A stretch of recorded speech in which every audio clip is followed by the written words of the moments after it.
पुढची महत्त्वाची अपडेट अशोक खरात प्रकरणी चौकशीनंतर रुपाली चाकणकरांना आता ईडीनं सुद्धा समन्स बजावलेला आहे आणि चौकशीसाठी रुपाली चाकणकर मुंबईतल्या ईडी कार्यालयात दाखल झाल्यात। समता पतसंस्थेमधील बनावट खाती, आर्थिक व्यवहार तसंच खरातशी संबंधित संस्थांमधील सहभागासंदर्भात ईडीकडून चौकशी होणार आहे। एसआयटी चौकशीनंतर रुपाली चाकणकर यांनी तपासाला पूर्ण सहकार्य करणार असं सुद्धा म्हटलेलं होतं।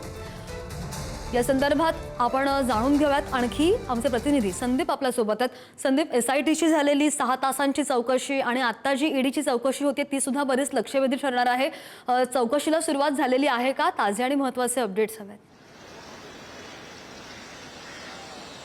अगदी श्रद्धा, जवळपास अर्धा तास झालेली आहे चौकशीला सुरुवात होऊन 10:30 वाजता ईडीच्या ऑफिसमध्ये रुपाली चाकणकर या दाखल झालेल्या। अशोक खरात प्रकरणामध्ये त्यांचं नाव आलेलं होतं आणि त्यांच्यावर मनी लॉन्ड्रिंगचे आरोप करण्यात आले होते। एसआयटीनं कसून चौकशी केल्यानंतर हे सगळं प्रकरण ईडीकडे आलेलं आहे आणि मी सध्या त्याच ठिकाणी आहे।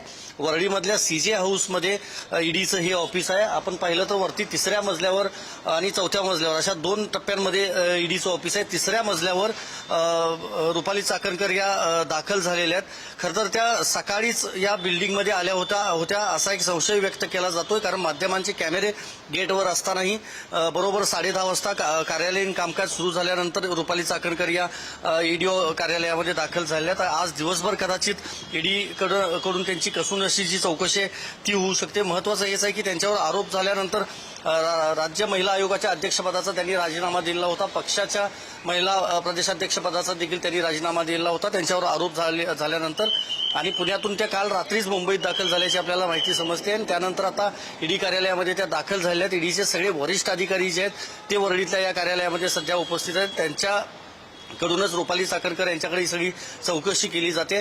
तपासात पूर्ण सहकार्य करू असं रुपाली चाकणकर यांनी सांगितलं होतं, कारण यापूर्वी एसआयटी कडून त्यांची कसून चौकशी झालेली होती। आता ईडीच्या या चौकशीमध्ये नवीन काही गोष्टी समोर येतात का हे बघणं महत्वाचं असेल आणि त्यानंतर त्यांच्यावर कशा पद्धतीनं आरोपपत्र जे आहे ते तयार करायचं याबाबत देखील ईडी विचार करेल। श्रद्धा, या सगळ्या संदर्भातले ताजे अपडेट्स घेत राहू। संदीप, धन्यवाद दिलेल्या सगळ्या सविस्तर आणि ताज्या माहितीसाठी। आणि अशोक खरात प्रकरणी नामकरण आवारेला अटक झालेली आहे। नामकरण आवारेला आज सिन्नर न्यायालयामध्ये हजर केलं जाणार आहे। जगदंबा पतसंस्थेमधील 32 खात्यांना आवारेंनी सहमती दर्शवलेली आहे असं सुद्धा चौकशीत समोर आलंय। आवारे खरातच्या आर्थिक साम्राज्याचा महत्त्वाचा दुवा मानला जातोय आणि आवारेच्या आर्थिक कनेक्शनचा सुद्धा आता तपास होणार आहे। खरातवर पुस्तक लिहिणारा लेखकच आता आरोपी झालेला आहे। असामी नामकरण यामधून खरातला सिद्ध पुरुष ठरवणाराच अटकेत आहे।